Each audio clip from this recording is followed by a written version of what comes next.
अब हम रसायन विज्ञान के बारे में देखेंगे, केमिस्ट्री। अगर हम बात करें, पहला है परमाणु संरचना, संयोजकता एवं रासायनिक बंधन, मतलब atomic structure, valency and chemical bonding. देखिए, परमाणु में कक्षकों को भरने का क्रम किसके द्वारा नियंत्रित होता है? तो ये अफबाउ सिद्धांत के द्वारा। फिर अगला है वह तत्व जिनकी परमाणु संख्या Z तथा द्रव्यमान m, द्रव्यमान मतलब A, भिन्न हो परंतु उनके जो है नाभिक में न्यूट्रॉन की संख्या समान हो, तो वह क्या कहलाते हैं? तो हो जाएगा समन्यूट्रॉनिक। जिनमें क्या होता है, Z मतलब परमाणु संख्या तथा द्रव्यमान संख्या भिन्न हो और न्यूट्रॉन अगर समान हो तो समन्यूट्रॉनिक हो जाएगा। फिर है रासायनिक तत्व के परमाणु के संदर्भ में चुंबकीय क्वांटम संख्या का संबंध किससे है? तो यह है अभिविन्यास से है। परमाणु नाभिक के अवयव कौन से हैं? तो ये है प्रोटॉन और न्यूट्रॉन। फिर अगला है कि ऐसे परमाणु जिनमें प्रोटॉन या इलेक्ट्रॉन की संख्या समान हो परंतु न्यूट्रॉनों की संख्या भिन्न भिन्न रहती है, उसे क्या कहेंगे? समस्थानिक। फिर हीलियम के नाभिक में क्या होते हैं? तो होते हैं 2 प्रोटॉन व 2 न्यूट्रॉन होते हैं। फिर अगला है प्रोटॉन और इलेक्ट्रॉन के द्रव्यमान का अनुपात कितना होता है? तो ये होता है 1837:1। फिर है किसी एक ही परमाणु में 2 इलेक्ट्रॉनों की चारों क्वांटम संख्याएं समान नहीं हो सकती हैं। यह नियम किस वैज्ञानिक ने दिया था? तो ये पाउली ने दिया था। वो एकमात्र ऐसा तत्व कौन सा है जिसके समस्थानिकों के नाम भिन्न भिन्न है? तो ये हो जाएगा हाइड्रोजन। इसमें जो है प्रोटियम, ड्यूटेरियम और ट्राइटियम। फिर आगे है कि प्रमुख अपरमाणविक कण, मूल कण इधर दिया है। इलेक्ट्रॉन का मूल मतलब जैसे इलेक्ट्रॉन का जो है परम आवेश कूलम्ब कितना होगा? तो ये हो जाएगा, देखो इसका हो जाएगा -1.6022 × 10⁻⁻19 कूलम्ब हो जाएगा। फिर सापेक्ष आवेश की बात करें तो हो जाएगा -1। द्रव्यमान अगर हम देखें केजी में तो हो जाएगा 9.1094 × 10⁻31। और अगर हम लगभग द्रव्यमान म्यू देखें तो ये हो जाएगा 0। और खोजकर्ता कौन है? तो ये है J थॉमसन हो जाएगा। फिर प्रोटॉन की बात करें P, तो इसका परम आवेश कूलम्ब हो जाएगा प्लस का 1.6022 × 10⁻⁻19 और सापेक्ष आवेश हो जाएगा +1। और इसका जो है द्रव्यमान हो जाएगा किलोग्राम में 1.6726 × 10⁻⁻27। और इसका जो लगभग द्रव्यमान है वो है 1। और इसकी जो खोज है वो रदरफोर्ड ने किया था। फिर आगे है न्यूट्रॉन की बात करें तो इसमें परम आवेश कूलम्ब हो जाएगा 0 और सापेक्ष आवेश हो जाएगा 0। द्रव्यमान हो जाएगा 1 कितना हो जाएगा? 0 हो जाएगा, ठीक है। और इसका जो द्रव्यमान केजी देखा जाए तो 1.67493 × 10⁻⁻27 हो जाएगा। और इसका जो द्रव्यमान है वो 1 हो जाएगा। और इसके खोज करता है चैडविक। फिर आगे बात करें तो जो मेंडलीव के आवर्त नियम के अनुसार अगर देखें तो तत्वों के भौतिक और रासायनिक गुण उनके परमाणु भारों के आवर्त फलन होते हैं। क्या हो जाएगा? अगर मेंडलीव ने कहा था कि उनके भौतिक और रासायनिक गुण जो हैं परमाणु भारों के आवर्ती फलन होते हैं। फिर आगे है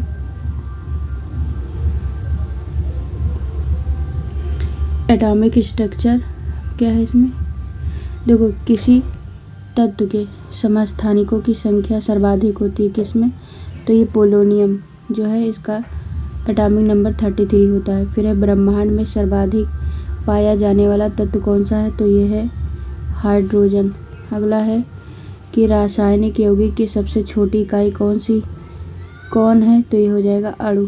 फिर है तत्व का गुणधर्म किससे निर्धारित होता है? तो ये हो जाएगा उसके परमाणु क्रमांक। अगला है किस मॉडल को आधुनिक भौतिकी की आधारशिला माना जाता है, तो ये हो जाएगा नील्स बोर का मॉडल। फिर है परमाणु में प्रोटॉन कहाँ स्थित होते हैं, तो ये हो जाएगा नाभिक के भीतर। अगला है आधुनिक आवर्त सारणी किसके द्वारा प्रस्तुत की गई थी, तो ये हो जाएगा मोजले।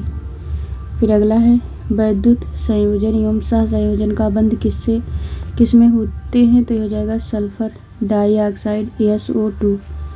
फिर अगला है आधुनिक रसायन विज्ञान का जनक किसे माना जाता है, तो एटवाइन और लेवायजियर को। फिर अगला डाल्टन ने अणु को क्या नाम दिया था, तो ये यौगिक परमाणु कहा था। नेक्स्ट है कि एक ही तत्व के परमाणुओं का विभिन्न रासायनिक विन्यास दर्शाने की प्रवृत्ति अपरूपता कहलाती है। फिर बंद कोण अधिकतम किस अणु में होता है, तो ये होता है कार्बन डाइऑक्साइड में। हाइड्रोजन हैलोजनों का बढ़ता आयनिक लक्षण क्या है, तो ये हो जाएगा पहले HI, फिर HBr, फिर ग्रेटर देन HCl, फिर ग्रेटर देन ये हो जाएगा HF, मतलब सबसे ज़्यादा होगा HI, उससे ज़्यादा होगा HBr और उससे ज़्यादा हो जाएगा HCl और सबसे ज़्यादा हो जाएगा HF। फिर है देखो परमाणु तत्व संख्या 29 किससे संबंधित है, तो ये D ब्लॉक से। अगला है उत्कृष्ट गैसों की संयोजकता कितनी होती है, तो 0 होती है। ऑक्सीकरण की प्रक्रिया में ऑक्सीकृत तत्व की संयोजकता पर क्या प्रभाव पड़ता है, तो ये हो जाएगा ऑक्सीजन, मतलब ऑक्सीकरण की प्रक्रिया में संयोजकता बढ़ती है। फिर है न्यूट्रिनो किस प्रकार का कण है, तो ये अस्थायी कण है। ये वाला फिर से देखो कि ऑक्सीकरण की प्रक्रिया में ऑक्सीकृत तत्व की संयोजकता पर क्या प्रभाव पड़ता है, तो ऑक्सीकरण की प्रक्रिया में संयोजकता बढ़ती है। फिर आगे देखते हैं, इधर दिया है कोष, उपकोष, कक्षक और इलेक्ट्रॉनों की कुल संख्या। अगर यहाँ पे हम कोष की बात करें जिसे बोलते हैं सेल में K बराबर ले ली जाए, अगर N का वैल्यू 1 दे दिया जाए तो ये सब सेल यस हो जाएगा और कक्षक 1 हो जाएगा और इलेक्ट्रॉनों की कुल संख्या कितना हो जाएगा, 2 हो जाएगा, क्योंकि एक उपकोष में मतलब 2 हो जाते हैं एक एक मिलके।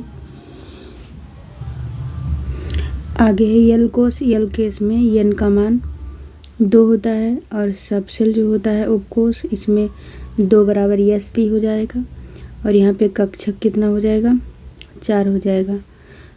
फिर यहाँ पे इलेक्ट्रॉनों की कुल संख्या हो जाएगी 8। फिर यम में N बराबर 3 लेंगे तो यहाँ पे उपकोष हो जाएगा SPD और कक्षक कितना हो जाएगा 1 3 फिर 5 हो जाएगा, ठीक, बराबर 9, तो यानी कि टोटल 18 हो जाएंगे। N कोष की बात करें, अगर N बराबर 4 लेंगे तो यहाँ पे हो जाएगा SPDF और यहाँ पे 1 3 5 7 इसको जब ऐड करोगे तो 16 और यहाँ पे जो है इलेक्ट्रॉनों की संख्या हो जाएगी 32। फिर O कोष लेने पर मतलब N बराबर 5 तो यहाँ पे हो जाएगा SPDFG, यहाँ पे 1 3 5 7 9 यानी कि 25 टोटल और यहाँ पे इलेक्ट्रॉनों की संख्या टोटल हो जाएगी 50। फिर P की बात करें N बराबर 6 तो SPDFGH हो जाएगा और यहाँ पे जब इसको काउंट करोगे तो यहाँ पे 36 आ जाएगा और टोटल इलेक्ट्रॉनों की संख्या 72 हो जाएगी। ये जो कक्षक होता है उसका दुगना इलेक्ट्रॉन हो जाता है। फिर हम मतलब कि ESP यहाँ पे देखो, अगर हम यहाँ पे बात करें किस चीज़ की, एक सेकेंड, यहाँ पे देखो Q कोष लेंगे N बराबर 7 तो यहाँ हो जाएगा SPDFGHI और यहाँ पे जो है कक्षकों की संख्या 49 हो जाएगी और इलेक्ट्रॉनों की संख्या 98 हो जाएगी। अब हम बात करें सबसे मजबूत बंध कौन सा होता है, तो होता है एकल बंध। फिर बोर का परमाणु मॉडल किस नियम के विपरीत है, तो ये प्लांक के सिद्धांत के विपरीत है। अगला है जब इलेक्ट्रॉन एक चुंबकीय क्षेत्र से गुजरता है तो उस पर क्या प्रभाव पड़ता है, तो इसकी ऊर्जा और वेग में वृद्धि होती है। अगला है संयोजकता का इलेक्ट्रॉनिक सिद्धांत किसने प्रतिपादित किया था, तो ये कोसेल तथा लेविस ने। अगला है किसी तत्व का परमाणु भार किसके बराबर होता है, तो ये होता है तुल्यांकी भार गुणे संयोजकता। अगला है किस बंध से युक्त यौगिक समवयवता प्रदर्शित कर सकते हैं, तो ये हो जाएगा सहसंयोजी यौगिक व उप सहसंयोजी यौगिक। अगला है वह परमाणु जिनकी द्रव्यमान संख्या ए एक समान परंतु परमाणु संख्या Z भिन्न होती है समभारिक कहलाते हैं। उदाहरण जैसे आर्गन ले लो 18Ar40 और पोटेशियम का हो जाएगा 19K40 आदि। फिर अगला है सहसंयोजक बंधों का निर्माण कैसे होता है, तो ये होता है इलेक्ट्रॉनों की परस्पर साझेदारी द्वारा। फिर है सहसंयोजक यौगिकों के अणु आपस में किस बल से बंधे होते हैं, तो ये जो है वान डर वाल्स बल से जो है बंधे होते हैं। फिर है वह कौन सा तत्व है जिसके अणु में सहसंयोजक बंद होते हैं, मतलब बंद होते हुए वो विद्युत का सुचालक है, तो हो जाएगा ग्रेफाइट जो कि कार्बन का एक अपर रूप है। अगला है धात्विक ठोसों में परमाणुओं के मध्य कौन सा बंध पाया जाता है, तो ये हो जाएगा धात्विक बंध। फिर है H2O2 O3 Cl2 आदि किस प्रकार के सहसंयोजक बंध बनाते हैं, तो ये अध्रुवीय बंध बनाते हैं, मतलब नॉन पोलर जो है बॉन्ड। फिर है परमाणु की संरचना का आधुनिक विचार किसने दिया, तो ये एरविन श्रोडिंगर ने दिया था वर्ष 1926 ईस्वी में। किसी कोष में उपस्थित इलेक्ट्रॉनों की अधिकतम संख्या को 2n² जहाँ n कोषों की संख्या से प्रदर्शित करते हैं। अगला है कि किसी कोष की क्रम संख्या क्या व्यक्त करती है, तो उस कोष में उपकोषों की संख्या। अगला है आवोगाद्रो संख्या किसने ज्ञात की थी, तो ये जोसेफ लास्मिट ने। फिर है सोडियम क्लोराइड NaCl में कौन सा बंध होता है, तो ये होता है वैद्युत संयोजी बंध होता है। फिर है किसी तत्व की परमाणु संख्या वस्तुतः क्या है, तो ये है उसके नाभिक में उपस्थित प्रोटॉनों की संख्या। अगला है संयोजी कोष व संयोजी इलेक्ट्रॉन। प्रत्येक परमाणु का वाह्यतम कोष उसका संयोजी कोष एवं उस कोष में उपस्थित इलेक्ट्रॉन संयोजी इलेक्ट्रॉन कहलाते हैं। फिर पदार्थ की नवीनतम खोज की अवस्था है, तो वह है बोस आइंस्टीन संघनन। फिर अगला है लोहे में जंग किस कारण लगता है, तो ये लगता है ऑक्सीकरण के कारण। फिर है रेडॉक्स अभिक्रिया क्या है, तो यह है ऑक्सीकरण व अपचयन की संयुक्त क्रियाएं। फिर है किस बंध की बंध ऊर्जा अधिकतम होगी, तो यह है आयनिक बंध। फिर है 20 न्यूट्रॉन एवं 18 न्यूट्रॉन वाला कण कौन सा है, तो यह है 18Ar38। फिर परमाणु रिएक्टरों में प्रयुक्त होने वाला जो है प्रयुक्त यूरेनियम का परमाणु समस्थानिक आइसोटोप्स कौन सा है, तो यह यूरेनियम 235। इलेक्ट्रॉन का एंटी पार्टिकल होता है, तो ये होता है पॉजिट्रॉन। फिर रदरफोर्ड के अल्फा कणों के प्रकीर्णन सिद्धांत के अनुसार नाभिक के अंदर परमाणु का द्रव्यमान और आवेश रहता है। किस यौगिक में विद्युत संयोजी सहसंयोजक एवं उप सहसंयोजक तीनों प्रकार के बंध पाए जाते हैं, तो ये हो जाएगा ammonium chloride NH4Cl, ammonium bromide NH4Br में। फिर है कोष उपकोष एवं कक्षक सेल सब सेल एंड ऑर्बिट। अगर बात करें इलेक्ट्रॉन जिन वृत्ताकार पथ में चक्कर लगाते हैं उन्हें कोष या कक्षा कहते हैं। प्रत्येक कोष एक अथवा अधिक उपकोषों में विभाजित होती है जिन्हें SPDF अक्षरों से प्रदर्शित किया जाता है।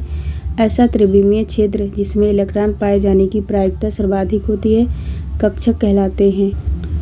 किसी कोष में उपस्थित इलेक्ट्रॉनों की अधिकतम संख्या को 2n² जहाँ n कोषों की संख्या में प्रदर्शित करते हैं। अब हम पढ़ेंगे अम्ल क्षारक और लवण, मतलब एसिड बेसेस एंड साल्ट्स। नींबू के खट्टे होने का क्या कारण है, तो ये हो जाएगा नींबू में साइट्रिक अम्ल C6H5O7 की उपस्थिति के कारण।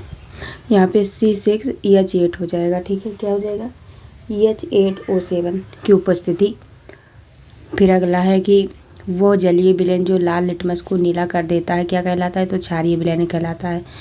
फिर कठोर शारीरिक परिश्रम के पश्चात थकान महसूस होने का कारण है, तो यह मांसपेशियों में लैक्टिक एसिड का संचय होना। अगला है फोटोग्राफी में किस अम्ल का प्रयोग किया जाता है, तो ऑक्जेलिक अम्ल का प्रयोग किया जाता है। ऑक्जेलिक अम्ल का जो है फार्मूला क्या होता है, तो ये होता है C2H2O4।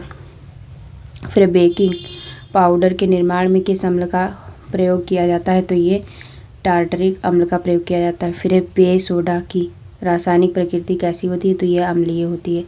फिर आयल ऑफ बिटियाल किसे कहते हैं, तो ये सल्फ्यूरिक अम्ल H2SO4 को कहते हैं। अगला है सेब में कौन सा अम्ल पाया जाता है, तो ये मैलिक अम्ल मैलिक अम्ल पाया जाता है। कौन सा, जो है C4H6O5।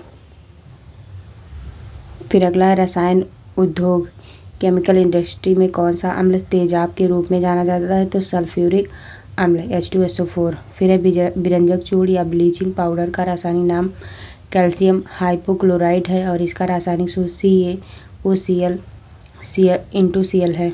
यह जल में पूर्णतः विलेय है, कम्प्लीटली सॉल्युबल है। टूटी हुई हड्डियों को जोड़ने के लिए किस प्रयुक्त क्षारक का प्रयोग किया जाता है, तो कैल्शियम सल्फेट हेमिड हाइड्रेट। फिर आगे है कि नीला थोथा क्या है, तो ये है कॉपर सल्फेट है CuSO4 × 5H2O। खाने का नमक किससे बनता है, तो ये शक्तिशाली अम्ल और शक्तिशाली क्षार से बनता है। ऐसा अम्ल जिसमें ऑक्सीजन अनुपस्थित होती है, तो ये हाइड्रोक्लोरिक अम्ल। अम्लीय विलयन का pH मान 7 से कम होता है। क्षारीय विलयन मतलब क्षारीय भूमि सुधारक के रूप में कौन सा रासायनिक कार्य करता है, तो एक कैल्शियम सल्फेट CaSO4। फिर दूध से दही बनाने में किस अम्ल का प्रयोग किया जाता है, तो लैक्टिक अम्ल C3H6O3। खाद्य पदार्थों के परिरक्षण हेतु किस रसायन का प्रयोग किया जाता है, तो बेंजोइक अम्ल का प्रयोग किया जाता है। अगला है स्वचालित वाहनों में प्रयोग होने वाली बैटरी में कौन सा अम्ल प्रयोग किया जाता है, तो ये सल्फ्यूरिक अम्ल का प्रयोग किया जाता है। अगला है मृदा में सर्वाधिक अम्ल मुक्त करने वाला तत्व कौन सा है, तो यह है अमोनियम सल्फेट। देखो फिर से हम लोग रिवाइज कर लेते हैं। नींबू के खट्टे होने का कारण क्या है, तो ये साइट्रिक अम्ल है। फिर है जलीय विलयन में लाल लिटमस को नीला कर देता है, तो क्या कहलाता है, क्षारीय विलयन। फिर कठोर शारीरिक परिश्रम के पश्चात थकान महसूस होने का कारण क्या है, तो मांसपेशियों में लैक्टिक एसिड का संचय होना। फिर है फोटोग्राफी में किस अम्ल का प्रयोग किया जाता है, तो ऑक्जेलिक एसिड का। फिर है बेकिंग पाउडर के निर्माण में किस अम्ल का प्रयोग किया जाता है, तो टार्टरिक अम्ल का। पेय सोडा की रासायनिक प्रकृति कैसी होती है, तो अम्लीय होती है। आयल ऑफ बिटियाल किसे कहते हैं, तो सल्फ्यूरिक अम्ल को कहते हैं। सेब में कौन सा अम्ल पाया जाता है, तो मैलिक एसिड पाया जाता है। रसायन उद्योग में कौन सा अम्ल तेजाब के रूप में कार्य करता है, तो ये सल्फ्यूरिक एसिड। विरंजक चूर्ण और जो है विरंजक पाउडर का रासायनिक नाम क्या है, तो ये कैल्शियम हाइपोक्लोराइड है और इसका रासायनिक सूत्र CaOCl है। यह जल में पूर्णतः विलेय है। टूटी हुई हड्डियों को जोड़ने के लिए किस प्रयुक्त क्षारक का प्रयोग किया जाता है, तो कैल्शियम सल्फेट हेमीहाइड्रेट का प्रयोग किया जाता है। अगला नीला थोथा क्या है, तो ये कॉपर सल्फेट है। खाने का नमक किससे बनता है, तो शक्तिशाली अम्ल व शक्तिशाली क्षार से बनता है। ऐसा अम्ल जिसमें ऑक्सीजन अनुपस्थित होती है, तो यह हाइड्रोक्लोरिक अम्ल। फिर अम्लीय विलयन का pH मान कितना होता है, तो 7 से कम होता है। फिर है क्षारीय भूमि सुधारक के रूप में कौन सा रसायन कार्य करता है, तो कैल्शियम सल्फेट काम करता है। फिर दूध से दही बनाने में किस अम्ल का प्रयोग किया जाता है, तो लैक्टिक अम्ल का प्रयोग किया जाता है। अगला खाद्य पदार्थों के परिरक्षण हेतु किस रसायन का प्रयोग किया जाता है, तो ये किया जाता है बेंजोइक अम्ल। फिर है कि स्वचालित वाहनों में प्रयोग होने वाली बैटरी में कौन सा अम्ल प्रयोग किया जाता है, तो सल्फ्यूरिक अम्ल।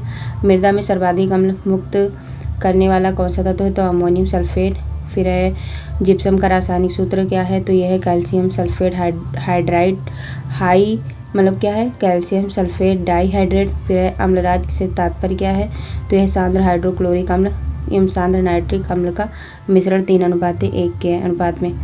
फिर आगे है कि महत्वपूर्ण अम्ल उनके स्रोत एवं उपयोग क्या हो जाएगी, important acid their sources and usages. अगर हम बात करें सिट्रिक एसिड की अगर हम बात करें सिट्रिक एसिड की, तो सिट्रिक एसिड का फार्मूला होता है C6H8O7 और इसका स्रोत है नींबू, संतरा, टमाटर। धातु की सफाई में, खाद्य संरक्षण और चमकदार नमक साल्ट में।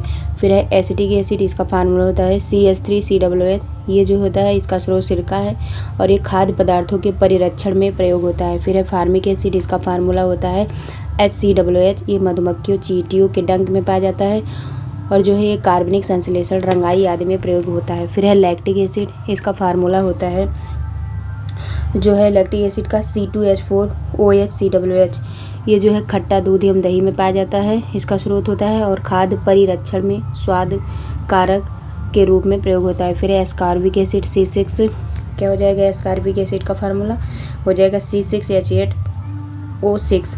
ये जो है आंवला, पपीता और ब्रोकली में पाया जाता है विटामिन C, इसका जो है उपयोग है। फिर है टार्टरिक एसिड, इसका फार्मूला होता है C4H6O6।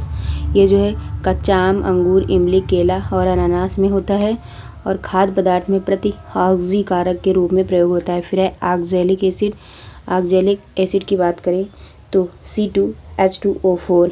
ये पालक, टमाटर में होता है और कपड़ों की रंगाई में, बेकिंग पाउडर में और फोटोग्राफी में जंग को हटाने में प्रयोग होता है। फिर है नाइट्रिक एसिड HNO3, ये फिटकरी व सोडा में होता है। एक्वा रेजिया यानी कि 3HCl+HNO3 विस्फोटक के निर्माण में और रॉकेट ईंधनों में ऑक्सीकारक के रूप में। फिर है बोरिक एसिड, बोरिक एसिड जो होता है इसका फार्मूला होता है H3BO3। ये जो है बोरेक्स ओरासाइड शराब में होता है। ये जो है गेहूं संरक्षण में, फाइबर ग्लास के निर्माण में, कीटाणुनाशक व लुब्रिकेंट के रूप में होता है। लुईस इलेक्ट्रॉनिक सिद्धांत के अनुसार अम्ल वह यौगिक है जिसमें इलेक्ट्रॉन युग्म स्वीकार करने की प्रवृत्ति होती है। फिर अगला बात हम करें तो कृत्रिम वर्षा कराने के लिए सिल्वर आयोडाइड का प्रयोग किया जाता है।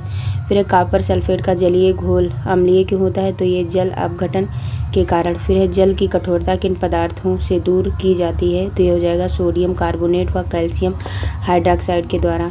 फिर है चींटी के काटने पर जलन क्यों महसूस होती है तो ये हो जाएगा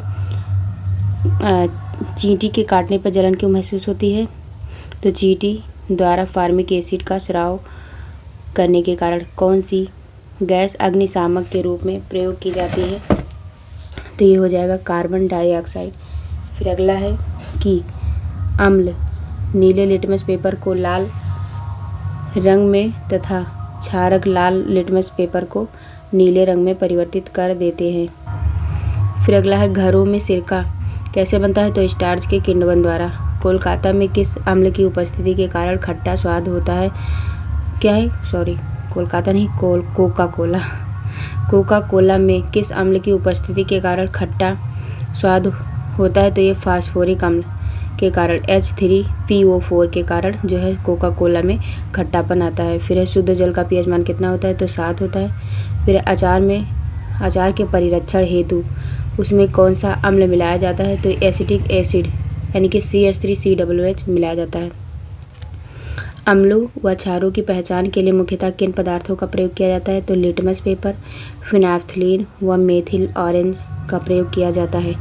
फिर अगला है कि क्षारक लाल लिटमस पेपर को नीले रंग में, मेथिल ऑरेंज को पीले रंग में, फिनाफ्थलीन को गुलाबी रंग में परिवर्तित कर देते हैं। कि देखो क्षारक लाल लिटमस को नीला मतलब नी, फिर जो मेथिल ऑरेंज को पीला और फिनाफ्थलीन को गुलाबी रंग में परिवर्तित कर देता है। फिर अगला है कि वायु में किसके अधिक सांद्रण के कारण अम्ल वर्षा होती है तो ये सल्फर डाइऑक्साइड और NO2 मतलब नाइट्रोजन ऑक्साइड।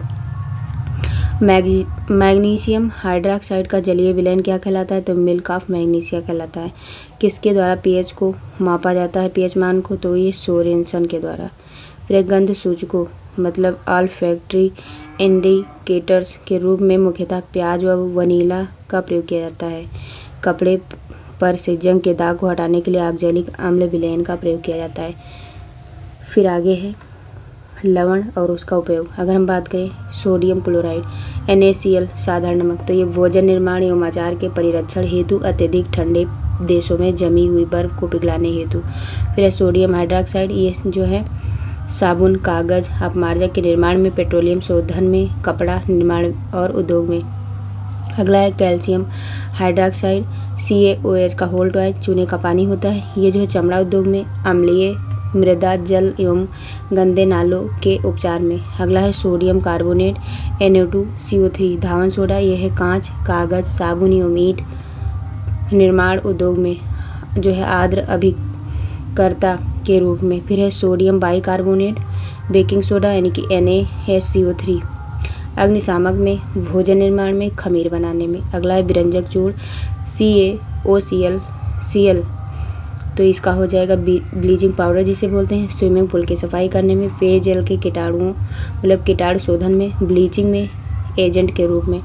अगला है कैल्शियम सल्फेट यानी कि हेमीहाइड्रेट CaSO4 × ½ H2O, इसको प्लास्टर ऑफ पेरिस बोलते हैं। ये टूटी हुई हड्डियों को जोड़ने में, गृह निर्माण में, सतह को चिकना बनाने में, खिलौनों के निर्माण में प्रयोग किया जाता है। फिर अगला है स्वर्णकारों द्वारा आभूषण निर्माण की प्रक्रिया में निर्मित एक्वारेजिया अम्लराज किन रसायनों का मिश्रण है? तो यह है नाइट्रिक अम्ल, हाइड्रोक्लोरिक अम्ल। फिर है लिटमस, किससे प्राप्त किया जाता है? तो लाइकेन से। अगला है शुद्ध जल में उपस्थित हाइड्रोजन आयन H+ के सांद्रण का मान कितना होता है? तो ये 10⁻⁻7 होता है। फिर अगला है एक अज्ञात गैस जल में शीघ्रता से घुल जाती है। गैस युक्त जलीय घोल में लाल लिटमस नीला हो जाता है। यह गैस हाइड्रोजन क्लोराइड के साथ सफ़ेद धूम्र भी देती है। यह अज्ञात गैस कौन सी है? तो ये हो जाएगी अमोनिया NH3। अगला है कुछ सामान्य पदार्थों का pH मान। समुद्री जल का pH मान होता है 8.4 और फिर है रक्त का 7.4 और लार का होता है 6.5 से लेकर 7.5, दूध का होता है 6.4, मूत्र का होता है 6, शराब का होता है 2.8, सिरका का होता है 2.4 और नींबू का होता है 2.2। फिर आगे देखें, आगे है धातु के बारे में देखेंगे। धातु मतलब मेटल्स। अगर इसमें दिया है कि किस धातु की विद्युत चालकता सर्वाधिक होती है तो चांदी की। अगला है कि मोती की रासायनिक संरचना किस पदार्थ से निर्मित होती है? तो कैल्शियम कार्बोनेट CaCO3 से। फिर सबसे हल्की और सबसे भारी धातु क्रमशः कौन सी है? तो सबसे हल्की लिथियम और सबसे भारी ऑस्मियम है। फिर सबसे भारी प्राकृतिक तत्व कौन सा है? तो यूरेनियम। मोनाजाइट किसका प्रमुख अयस्क है? तो थोरियम। मोती के मुख्य अवयव कौन से हैं? तो यह है एरागोनाइट और कांचियोलिन। फिर चाकू से काटी जा सकने वाली धातु तो सोडियम और पोटेशियम है। फिर अगला है अत्यधिक कोमल खनिज टाल्क किससे निर्मित होता है? तो ये मैग्नीशियम सिलिकेट से निर्मित होता है। अगला है भविष्य का धातु किसे कहा जाता है? तो ये टाइटेनियम को कहा जाता है। अगला है अभ्रक कच्चे माल के रूप में किस उद्योग में प्रयोग किया जाता है? तो ये विद्युत में। अगला है आतिशबाजी में बेरियम Ba की उपस्थिति के कारण हरा रंग तथा स्ट्रांसियम यानी Sr की उपस्थिति के कारण गहरा लाल रंग उत्पन्न होता है। फिर सीने बार किसका अयस्क है? तो ये पारा का। अगला है औजार निर्माण हेतु सर्वप्रथम किस धातु की खोज की गई? तो ये तांबा की। फिर है क्रायोलाइट यानी कि बॉक्साइट किस धातु का अयस्क है? तो ये एल्युमिनियम का। अगला है अयस्कों में धातुओं की निष्कर्षण का विज्ञान क्या कहलाता है? तो धातु कर्म कहलाता है। फिर साधारण तापमापी यंत्रों में पारे का प्रयोग क्यों किया जाता है? तो क्योंकि पारे का ऊष्मीय प्रसार गुणांक उच्च होता है। अगला सोडियम की अत्यधिक क्रियाशीलता के कारण इसे किस पदार्थ में रखा जाता है? तो केरोसिन तेल में। भर्जन यानी कि रोस्टिंग प्रायः किन अयस्कों का किया जाता है? तो सल्फाइड एवं ऑक्साइड अयस्कों का। फिर माणिक्य और नीलम को रासायनिक रूप से एल्युमिनियम ऑक्साइड के रूप में पहचान की जाती है। फिर अगला है कि शुद्ध सोना कितने कैरेट का होता है? तो ये 24 कैरेट का होता है। सोडियम को जल में डालने पर कौन सा गैस मुक्त होती है? तो हाइड्रोजन। फिर द्रवित सोडियम का उपयोग नाभिकीय भट्टियों यानी कि FBRS में किस रूप में होता है? तो शीतलक के रूप में। बारूद का निर्माण करने में किस रसायन का प्रयोग किया जाता है? तो पोटेशियम नाइट्रेट। अगला है वो कौन सी धातु है जो अपने ही ऑक्साइड की परत से सुरक्षित हो जाती है? तो ये एल्युमिनियम हो जाएगा। फिर इस्पात के जंग संरक्षण या प्रतिरोध गुण को बढ़ाने के लिए उसमें क्रोमियम मिलाया जाता है। मानव शरीर में कॉपर की अधिकता से कौन सा रोग होता है? तो ये विल्सन रोग होता है। फिर है फोटो इलेक्ट्रिक सेल में किस धातु का उपयोग होता है? तो सेलेनियम। कौन सा तत्व स्वतंत्र अवस्था में पाया जाता है? तो सल्फर पाया जाता है। फिर धातुओं में सर्वाधिक हीन चालक कौन सा है? तो ये सीसा है। भविष्य का ईंधन किसे कहते हैं? तो हाइड्रोजन को। चतुष्फलकीय संरचना के कारण हीरा ग्रेफाइट की अपेक्षा जो है अधिक कठोर होता है। प्याज की कड़वाहट का क्या कारण है? तो ये प्याज में सल्फर के यौगिकों की उपस्थिति के कारण। यूरेनियम का मुख्य अयस्क कौन है? तो पिच ब्लेंड। शल्य क्रिया में पट्टियों के रूप में किस रासायनिक पदार्थ का प्रयोग किया जाता है? तो कैल्शियम सल्फेट का। सबसे कठोर धातु कौन सा है? तो प्लेटिनम। फिर हम देखते हैं सामान्य नाम और रासायनिक सूत्र। अगर हम हरा कशिश ग्रीन जो है हरा कशिश की बात करें तो जो इसका रासायनिक सूत्र होता है फेरस सल्फेट जो है FeSO4 इंटू 7H2O। नीला कशिश उसे कॉपर सल्फेट बोलते हैं CuSO4 इंटू 5H2O। फिर है श्वेत कशिश, ये जिंक सल्फेट को कहते हैं ZnSO4 इंटू 7H2O। फिर है लाल कशिश, इसको जो है कोबाल्ट सल्फेट को बोलते हैं जो है COSO4 इंटू 7H2O। फिर हम आगे देखें तो आपको बताया कि माणिक और नीलम को रासायनिक रूप में एल्युमिनियम ऑक्साइड के रूप में पहचान की जाती है। फिर अगला हम देखते हैं महत्वपूर्ण धातुएं और उनके अयस्क। तो इसमें से देखो सबसे पहले सोडियम की बात करें तो इसका जो है अयस्क क्या हो जाएगा, साधारण नमक चिली साल्ट पीटर। और बोरेक्स, देखो साधारण नमक का फार्मूला होता है NaCl, चिली साल्ट पीटर का फार्मूला होता है NaNO3, बोरेक्स का फार्मूला होता है Na2B4O7 into 10H2O। Sodium carbonate का होता है Na2CO3 इंटू 10H2O। ये हो गया। फिर एल्युमिनियम Al की बात करें तो इसका हो जाएगा बॉक्साइड का, देखो बॉक्साइड यहाँ क्या लिखा है, बॉक्साइड का फार्मूला क्या होता है, बॉक्साइड का फार्मूला होता है Al2O3 इंटू 2H2O। और केओलिन क्या हो जाएगा, केओलिन का फार्मूला होता है 3Al2O3 into 6SiO2 into 2H2O। फिर होता है फेल्सपार, इसका होता है KAlSi3O8। फिर अगला है कोरंडम, ये Al2O3। फिर क्रायोलाइट Na3AlF6। फिर अगला है पोटेशियम के, ये हो जाएगा पोटेशियम नाइट्रेट जिसको साल्टी पीटर कहते हैं, ये जो होता है KNO3। फिर अगला है कार्नेलाइट, ये हो जाएगा KCl into MgCl2 into 6H2O। फिर है पोटेशियम कार्बोनेट K2CO3 हो जाएगा। फिर हो जाएगा पोटेशियम क्लोराइड KCl। अगला है कैल्शियम का फार्मूला है डोलोमाइट, ये हो जाएगा CaMg3CO3 का होल टॉइग। कैल्साइड, ये हो जाएगा CaCO3। फिर जिप्सम हो जाएगा CaSO4 इंटू 2H2O। फिर हो जाएगा फ्लोस्फर, ये हो जाएगा CaF2। एस्बेस्टस, ये हो जाएगा CaSiO3 MgSiO3। फिर अगला है मैग्नीशियम Mg, तो हो जाएगा इसका हो जाएगा मैग्नेसाइट यानी कि MgCO3। फिर अगला है डोलोमाइट, इसका हो जाएगा MgCO3 इंटू CaCO3। फिर है कार्नेलाइट, इसका हो जाएगा KCl इंटू MgCl2 और हो जाएगा 6H2O।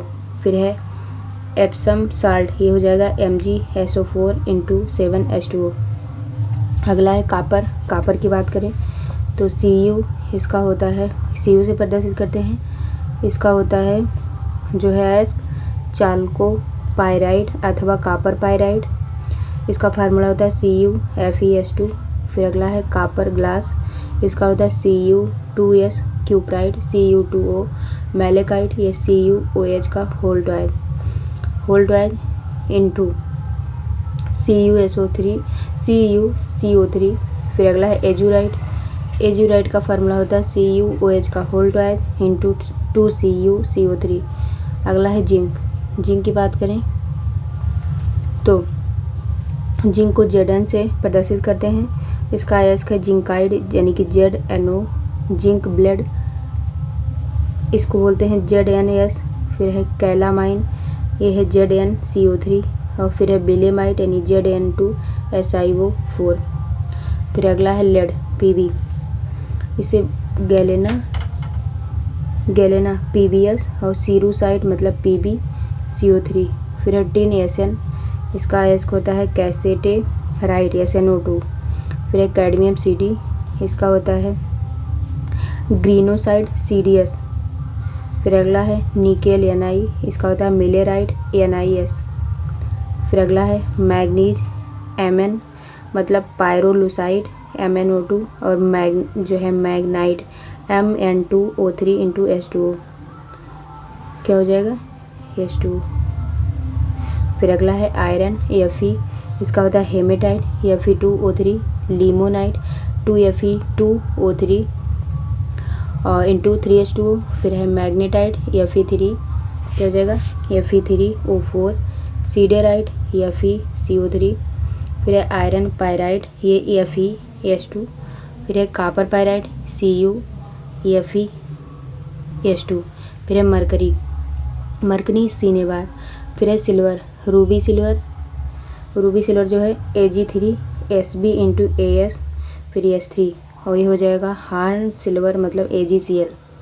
फिर अगला है गोल्ड की बात करें कैल्वेराइट इसको बोलते हैं AuTe2 और सिल्वेनाइट ये जो है AgAuTe2।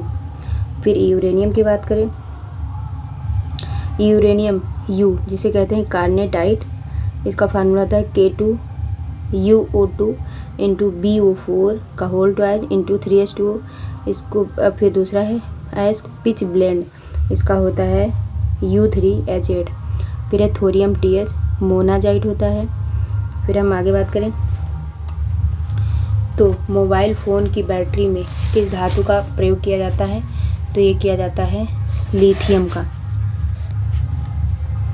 फिर अगला है मोबाइल फ़ोन बैटरी में किस धातु का प्रयोग किया जाता है लिथियम का।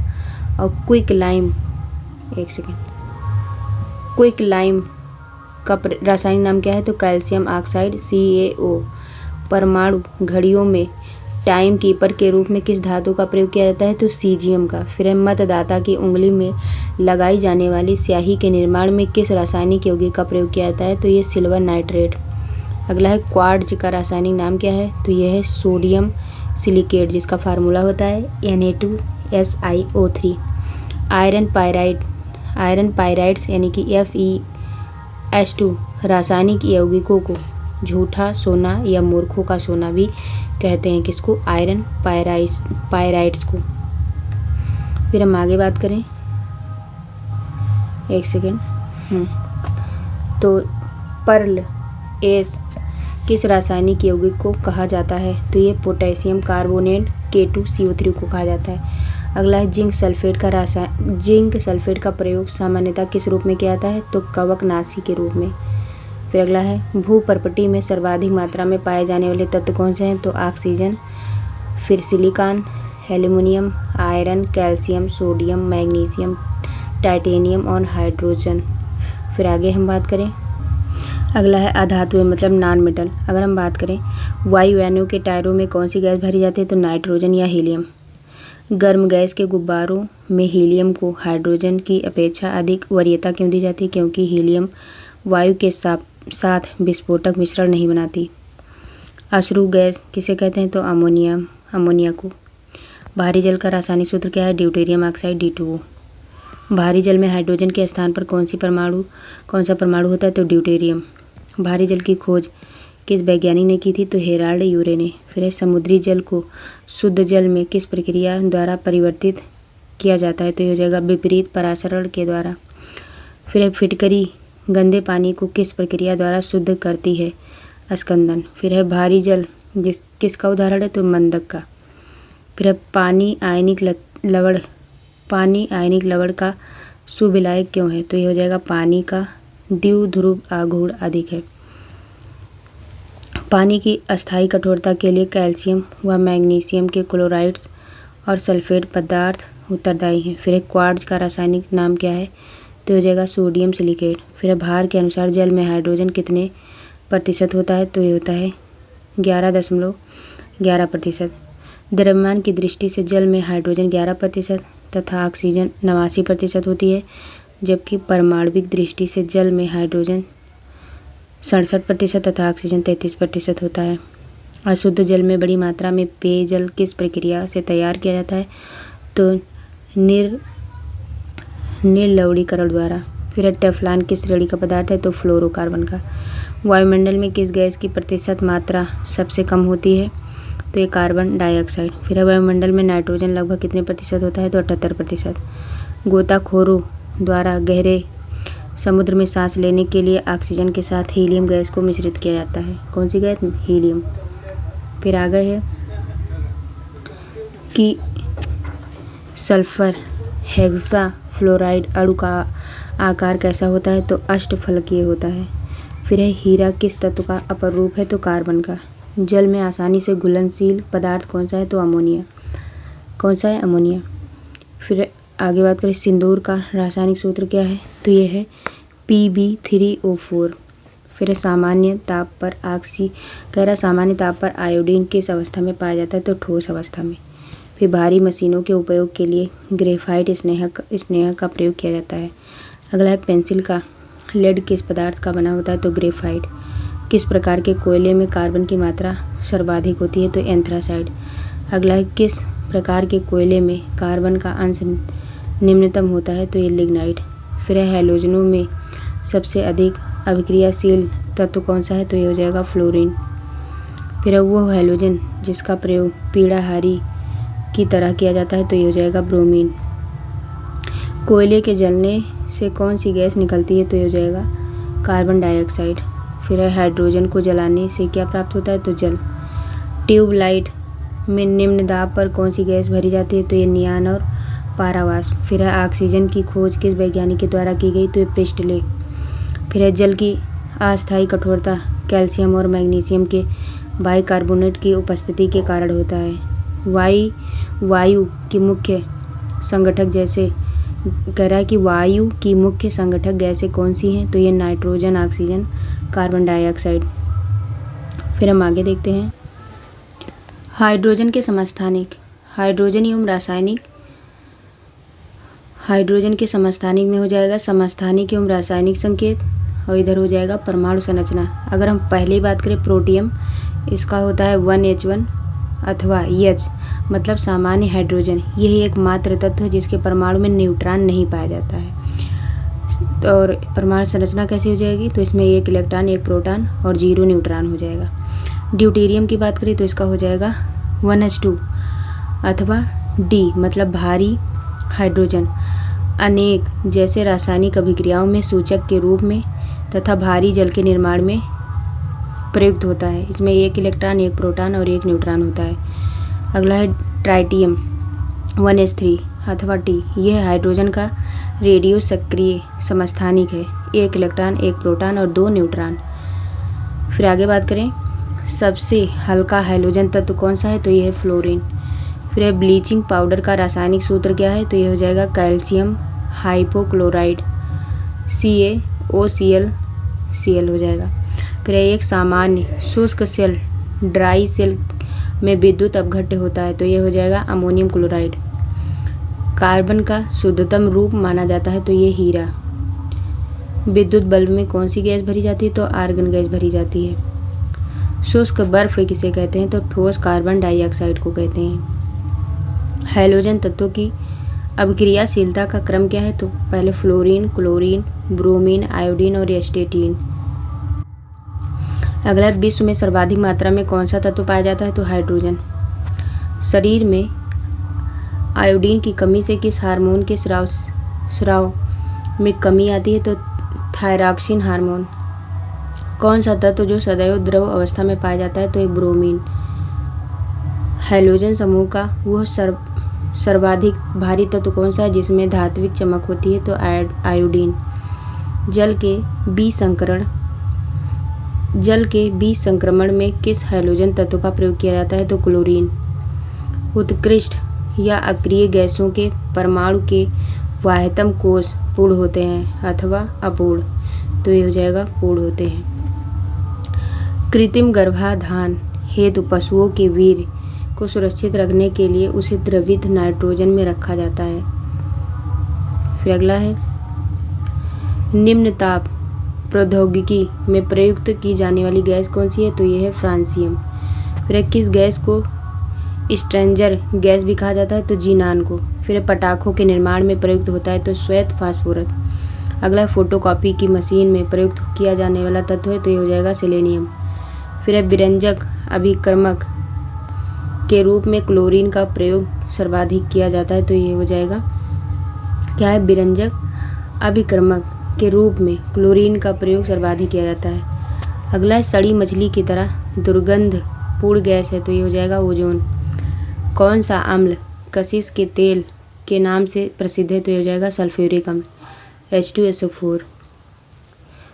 विद्युत अपघट्यों के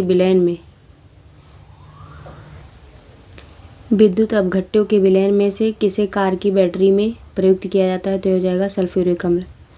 फिर अगला है हैलोजन अम्लों में प्रबलतम अपचायक कौन सा है तो ये हो जाएगा हाइड्रोजन आयोडाइड HI। फिर है फ्लशिंग गैस में कौन सी गैस प्रयुक्त होती है तो हाइड्रोजन। कृत्रिम हीरा के नाम से प्रसिद्ध तो ये हो जाएगा सिलिकॉन कार्बाइड। घरेलू प्रशीतक में प्रयोग किए जाने वाले प्रशीतक का क्या नाम है तो ये हो जाएगा अमोनिया। फिर है डॉक्टर द्वारा निश्चेतक के रूप में प्रयुक्त की जाने वाली हास्य गैस कौन सी है तो हो जाएगा nitrous oxide N2O। Flowers of sulphur एवं मिल्क सल्फर के नाम से प्रसिद्ध सल्फर का अपरूप कौन सा है तो यह हो जाएगा अल्फा सल्फर। किस हैलोजन का उपयोग कीटनाशक एवं दर्द निवारक औषधियों के रूप में किया जाता है तो आयोडीन। कौन सी उत्कृष्ट गैस वायुमंडल में नहीं पाई जाती तो रेडान। हीलियम आर्गन एवं नियान वह उत्कृष्ट गैसें हैं जो किसी भी अवस्था में यौगिक का निर्माण नहीं करती हैं। मौसम संबंधी अध्ययन के लिए किए जाने वाले गुब्बारों में कौन सी गैस भरी जाती है तो हीलियम। हाइड्रोजन के समस्थानिक में कौन सा रेडियो सक्रिय समस्थानिक है तो ये ट्राइटियम। वनस्पति तेल में वनस्पति घी बनाने में प्रयुक्त होने वाली गैस का क्या नाम है तो यह हो जाएगा हाइड्रोजन।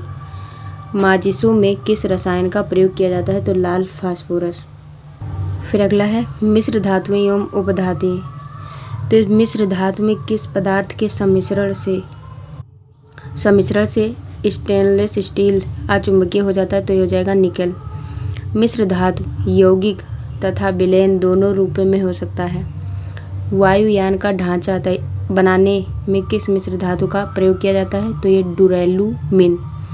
गैसोहोल किन पदार्थों का मिश्रण है तो ये एथिल अल्कोहल प्लस पेट्रोल। फिर है टांका किसका मिश्रण है तो सीसा व टिन का। गैल्वनीकृत लोहे पर किस पदार्थ का लेप किया जाता है तो ये हो जाएगा जस्ते का। फिर है पीतल किन धातुओं के मिश्रण से बनी होती है तो ये हो जाएगा तांबा और जस्ता। तांबा और टिन के मिश्रण से कौन सी धातु बनती है तो कांसा। स्टील को कठोरता प्रदान करने के लिए उसमें क्या मिलाया जाता है तो कार्बन की मात्रा मिलाया जाता है। मिश्र धातुएं अत्यधिक शक्तिशाली, संक्षारण प्रतिरोधी तथा धातुओं की तुलना में अधिक लागत प्रभावी होती हैं। जंग रहित लोहा बनाने में कौन सी धातु प्रयुक्त होती है तो क्रोमियम। रासायनिक दृष्टि से सिंदूर किसका मिश्रण है तो मर्क्यूरिक सल्फाइड HgS का। हवाई जहाज तथा रेल के डिब्बे में पुर्जों के रूप में किस धातु से निर्मित मिश्र धातु का प्रयोग किया जाता है तो एल्युमिनियम। सिलिकॉन Si और ऑक्सीजन O का संयुक्त रूप क्या कहलाता है तो सिलिकॉन डाई ऑक्साइड SiO2। जल और चाक के मिश्रण को किस विधि के द्वारा पृथक किया जाता है तो अवसादन के द्वारा पृथक किया जाता है। फाइबर ग्लास को विद्युत रोधी बनाने के लिए कौन सी उप धातु प्रयुक्त होती है तो ये हो जाएगा बोरान। कौन सी उपधातु शुद्ध रूप में एल्युमिनियम के समान दिखाई देती है तो हो जाएगा सिलिकॉन। फिर LEDs में प्रयोग किया जाने वाला गैलियम आर्सेनाइड किस उपधातु का यौगिक है तो यह हो जाएगा आर्सेनिक। लोहा उच्च धात्विक बंधन के कारण अमलगम का निर्माण नहीं करता। कौन सी उपधातु पेयजल में मिश्रित होकर मानव स्वास्थ्य के लिए घातक होती है तो यह हो जाएगा आर्सेनिक। फिर है पुनर्लेखन योग्य CD एवं DVD के निर्माण में प्रयुक्त उपधातु कौन सी है तो यह हो जाएगा टेलुरियम। फिर है धब्बा रहित स्टील बनाने के लिए लोहे के साथ क्रोमियम 10%, मैग्नीज 0.35% एवं कार्बन 0.25% आदि धातुओं का प्रयोग किया जाता है। कैमरा एवं सूक्ष्मदर्शी के लेंस में किस उपधातु का प्रयोग किया जाता है तो जर्मेनियम का। ट्रांजिस्टर एवं कंप्यूटर चिप के निर्माण में किस उपधातु का प्रयोग किया जाता है तो सिलिकॉन। फिर है मैग्नेलियम किन धातुओं की मिश्र धातु है तो यह जाएगा एल्युमिनियम, मैग्नीशियम एवं आयरन की। फिर स्टील, पीतल, कांसा, तांबा में से कौन सी मिश्र धातु नहीं है तो तांबा नहीं है। फिर है अमलगम क्या होता है तो पारे के साथ किसी अन्य धातु का मिश्रण। सर्वाधिक मात्रा में सिलिका का प्रयोग किस प्रकार के कांच के निर्माण में होता है तो क्वार्ट्ज कांच। फिर जर्मन सिल्वर में कौन सी धातुएं होती हैं? तो तांबा, जस्ता एवं निकेल। अगला है पेय जल में आर्सेनिक की कितनी मात्रा सुरक्षित मानी जाती है? तो 10 भाग प्रति बिलियन। अगला है पीतल, कांच तथा जर्मन सिल्वर, इन सभी में उभय घटक के रूप में कौन सी धातु उपस्थित होती है? तो तांबा। किस कार्बनिक यौगिक को फायर डैम के नाम से जाना जाता है? तो मीथेन। फिर अगला है उपधातुएं 7 होती हैं, बोरान, सिलिकॉन, और देखो बोरान को बी से, सिलिकॉन को एसआई से, germanium G, arsenic A S, antimony S B, tellurium T, polonium P O. फिर कुछ सामान्य मिश्र धातुएं की बात करें तो कांच जिसको ब्रॉन्ज बोलते हैं, इसमें तांबा 88% और टिन जो होता है वो 12% होता है। इसका उपयोग मूर्तियाँ, सिक्का, बर्तन बनाने के निर्माण में। मानव द्वारा निर्मित प्रथम मिश्र धातु क्या है? कांच है। फिर पीतल जिसको ब्रॉन्ज बोलते हैं, ये जो है तांबा इसमें 70% होता है और जिंक 30%। ये जो है बैंड बाजा, घंटियाँ, बर्तन, मूर्तियाँ बनाने के निर्माण में, मतलब मूर्तियों के निर्माण में किया जाता है। फिर है गन मेटल जो होता है इसमें तांबा 88% होता है, टिन जो है 8 से 10% होता है, जिंक 2 से 4% होता है। ये जो है मूर्तियाँ, दांतेदार गियर, बटन आदि के निर्माण में किया जाता है। फिर है टांका, इसमें टिन 50 से 60% होता है, लेड 40 से 50% होता है। ये जो है धातुओं को जोड़ने में किया जाता है। फिर अगला है बेल मेटल, इसमें तांबा 80%, टिन 20%। ये जो है घंटे, बर्तन एवं मूर्तियों के निर्माण में किया जाता है। रोल गोल्ड जो होता है इसमें तांबा 90%, एल्युमिनियम 10%, इसमें सोने जैसे दिखने वाले आभूषणों के निर्माण में। फिर है डच मेटल, इसमें तांबा 80 से 85% और 15 से 20% जस्ता होता है। ये धातु की पतली चादर अथवा सोने जैसी पतली परत के निर्माण में प्रयोग किया जाता है। फिर है धब्बा रहित इस्पात, इसमें क्रोमियम 15 से 20%, निकेल 8 से 10% और साधारण इस्पात, ये जो है घरेलू बर्तन, शल्य क्रिया के उपकरण, ब्लेड आदि के निर्माण में किया जाता है। फिर है क्रोम स्टील, इसमें जो है क्रोमियम 2 से 3%, आयरन 95% और कार्बन 0.5%, मैग्नीज जो है 0.5 से 1%। ये जो है घरेलू बर्तन, शल्य क्रिया के उपकरण और ब्लेड आदि के निर्माण में किया जाता है। अगला है मैग्नीशियम, ये जो है एल्युमिनियम, इसमें 95 से 96%, मैग्नीशियम जो है 2%, आयरन जो है 2 से 3%। धातु के दर्पण वैज्ञानिक यंत्रों के निर्माण में। ड्यूरालुमिन, इसमें जो है एल्युमिनियम 95%, मैग्नीज 0.5% और मैग्नीशियम 0.5%, कॉपर 4% पाया जाता है। ये प्रेशर कुकर, वायुयान का ढांचा बनाने में किया जाता है। फिर है जर्मन सिल्वर, इसमें कॉपर 50%, जिंक 35%, निकेल 15%। ये जो है हीटिंग क्वाइल्स में बर्तन, नल आदि के निर्माण में किया जाता है। फिर है क्रोम वैनेडियम स्टील, ये जो है आयरन 97 से 98%, क्रोमियम जो है 0.8 से 1.1%, मैग्नीज जो है 0.7 से 0.9%, कार्बन जो है 0.5%। ये जो है स्प्रिंग पहियों की धुरी के निर्माण में। फिर है टंगस्टन स्टील, इसमें जो tungsten plus iron plus carbon होता है, ये रॉकेट इंजन के नोजल एवं तीव्र गति से काटने वाले उपकरण बनाने में प्रयोग किया जाता है। फिर है एल्युमिनियम ब्रांज, इसमें कॉपर 90%, एल्युमिनियम 10%। ये जो है सिक्के, बर्तन, आभूषण एवं पेंट बनाने में प्रयोग किया जाता है। फिर है नाइक्रोम, ये जो है निकेल 55 से 60%, क्रोमियम 20%, आयरन जो है 20 से 25%। ये जो है इलेक्ट्रिक हीटर एवं इलेक्ट्रिक आयरन का तार बनाने में प्रयोग किया जाता है। फिर देखो एंटीमनी जो होता है इसका उपयोग किसके निर्माण में किया जाता है? तो अग्निरोधक के निर्माण में। वेल मेटल किसका मिश्रण है? तो तांबा और टिन मेटल, तांटी बेल मेटल। फिर है हाइड्रोजन सल्फाइड की उपस्थिति के कारण पीतल का रंग वायु में फीका पड़ जाता है, किसके? हाइड्रोजन सल्फाइड के कारण। फिर है स्टील में कार्बन की मात्रा कितनी होती है? तो 0.1 से 2%। फिर भूपर्पटी के कुल भार में बोरान की कितनी मात्रा उपस्थित होती है? तो 0.001%। अगला है कार्बनिक रसायन। इसमें पॉलीथीन का निर्माण किस रसायन बहुलीकरण के द्वारा किया जाता है? तो ये एथिलीन। फिर अगला है डीजल इंजन में प्रयुक्त होने वाला ईंधन कौन सा है? तो डीजल की वाष्प और वायु। बुलेट प्रूफ पदार्थ के निर्माण में किस बहुलक का प्रयोग किया जाता है? तो पॉलीएमाइड। कच्चे फलों को पकाने के लिए एसिटिलीन गैस का प्रयोग किया जाता है।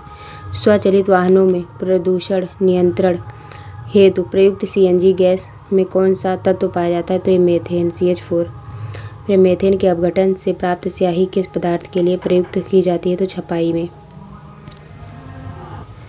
फिर अगला है वनस्पति तेलों के हाइड्रोजनीकरण में किस उत्प्रेरक का प्रयोग किया जाता है? तो निकेल का।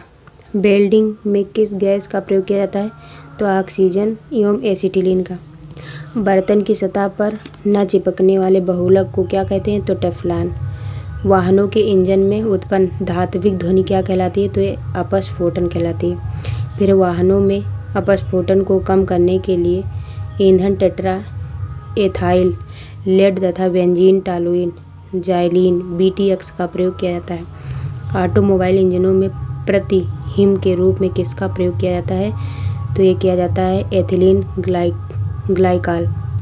भारी वाहनों में ईंधन के रूप में डीजल का प्रयोग क्यों किया जाता है? तो उच्च क्षमता और आर्थिक बचत के लिए। फिर भोपाल गैस त्रासदी किस गैस के रिसाव के कारण हुई? तो मेथाइल आइसोसाइनाइड MIC। किस रासायनिक यौगिक को मिर्वेन का तेल कहा जाता है? तो नाइट्रोबेंजीन को।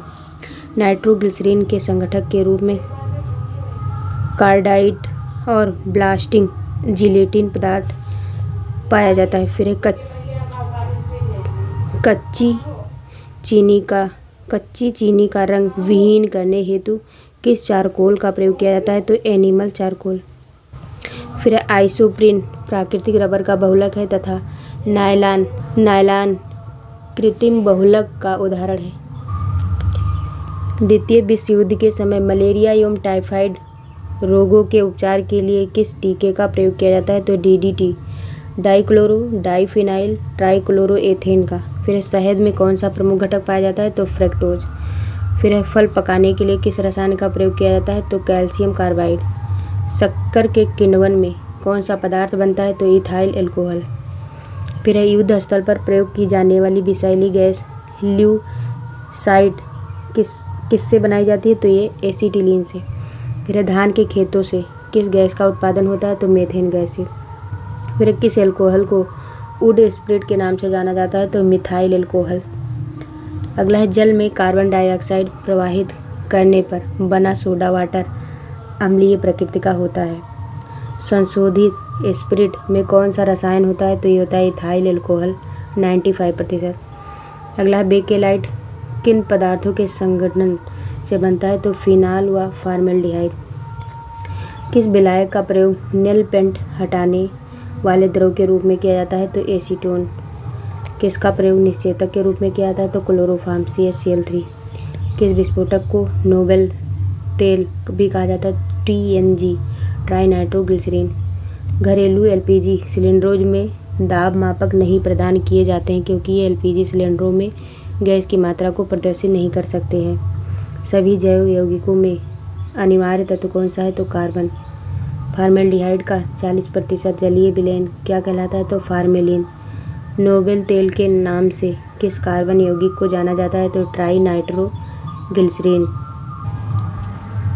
फिर अगला है कि प्रकृति में सबसे अधिक मात्रा में पाया जाने वाला कार्बनिक यौगिक कौन सा है? तो यह है सेल्यूलोज। फिर लौंग में कौन सा तेल पाया जाता है? तो यूजिनाल। मच्छर भगाने वाली दवाओं में कौन सा रसायन उपस्थित होता है? तो एलिथ्रिन। मार्स गैस किसे कहते हैं? तो मीथेन को। दुर्गंध युक्त मक्खन व दूध में कौन सा अम्ल पाया जाता है? तो क्रमशः ब्यूटाइरिक अम्ल और लैक्टिक अम्ल। धूम्र कोहरा में उपस्थित हुआ रसायन कौन सा है जो आंखों में जलन उत्पन्न करता है? तो पराक्सी एसिटिल नाइट्रेट। फिर किण्वन एक जैव रासायनिक प्रक्रिया है जिसे सर्वप्रथम फ्रांसीसी रसायन विज्ञानी लुई पास्चर ने प्रयोग के माध्यम से समझाया। फिर मनुष्य के लिए सर्वाधिक अनिवार्य वसीय अम्ल कौन सा है? तो यह लाइनोलिक अम्ल। फिर ना सूखने वाले तेलों में किस वसीय अम्ल की मात्रा अधिक होती है तो ओलिक अम्ल। अगला है डायनामाइट का मुख्य संगठक रसायन कौन सा है तो यह नाइट्रोग्लिसरीन। फिर है रोडेंटिसाइड रसायन का प्रयोग किस लिए किया जाता है तो चूहों के नियंत्रण के लिए। फिर है कृत्रिम रेशों में कौन सा असंतृप्त हाइड्रोकार्बन का प्रयोग किया जाता है तो एथिलीन। फिर खदानों में अधिकांशतः विस्फोट का कारण है तो वायु के साथ मीथेन के मिश्रण से। अगला है कि वैज्ञानिक वोहलर द्वारा सर्वप्रथम किस कार्बनिक पदार्थ को कृत्रिम रूप से प्रयोगशाला में संश्लेषित किया गया था तो ये यूरिया NH2 CuNH2। फिर है कार्बनिक क्लोराइड COCl2 के नाम से किसे जाना जाता है तो फाजिन गैस। फिर प्रशीतक फ्रेआन का रासायनिक नाम क्या है तो यह है डाइक्लोरोमेथेन।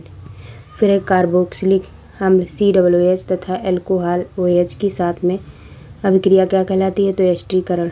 फिर हेक्साक्लोरोबेंजीन को किस प्रचलित नाम से जाना जाता है तो हो जाएगा गामेक्सेन। फिर है किण्वन का प्रयोग alcohol bread biscuit cake pastry दही सिरका आदि के निर्माण में किया जाता है। फिर आगे है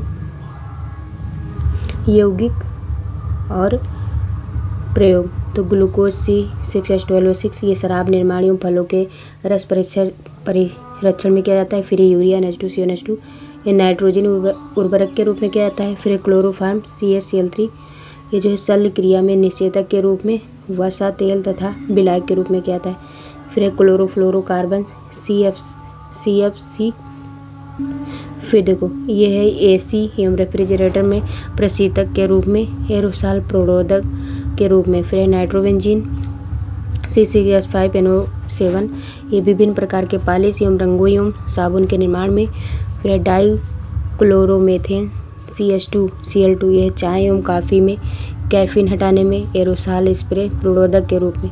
फिर है अश्रु गैस टीयर्स गैस इसका मुख्य उपयोग पुलिस द्वारा अनियंत्रित भीड़ को हटाने के लिए किया जाता है। फिर है मस्टर्ड गैस C4H8 Cl2S यह प्रथम विश्व युद्ध में जर्मनी की सेना द्वारा ब्रिटेन एवं कनाडा की सेना के विरुद्ध हथियार के रूप में प्रयोग किया गया था।